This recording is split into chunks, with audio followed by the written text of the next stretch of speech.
Hi hello नमस्कार, मी मीनाक्षी.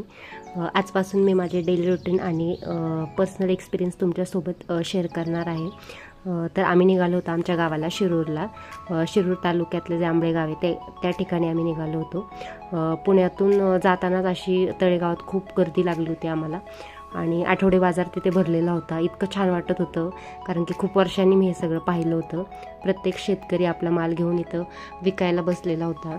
आपल्या पुण्यामध्ये इतक्या महाग भाज्या मिळतात, पण तिथे इतक्या स्वस्त दरात मिळत होत्या. खरं तर आपल्याला पुण्यात राहून हे सुख नाही उपभोगायला मिळत, पण गावाकडच्या लोकांसाठी खरंच ही पर्वणीच आहे. आपल्यासाठी ह्या सगळ्या गोष्टी आता दुर्मिळच झाल्या आहेत.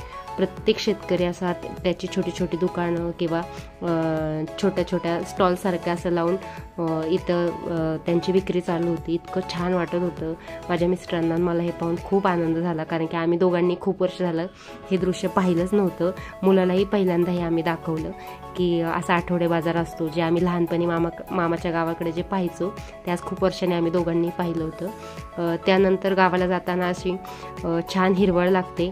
रोडचं काम चालू आहे, त्यामुळे आम्हाला खूप उशीर झाला. 3.5-4 तास प्रवासाला लागले.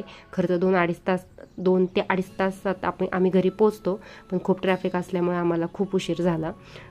7:30 वाजले. एवढ्या रात्री पहिल्यांदाच म्हणजे आम्ही उशिरा घरी गेलो. नाही तर दुपारी वगैरेच पोचतो, पण ह्यांच्या ड्युटीमुळे ते शक्य होत नाही आणि आम्हाला खूप उशीर झाला.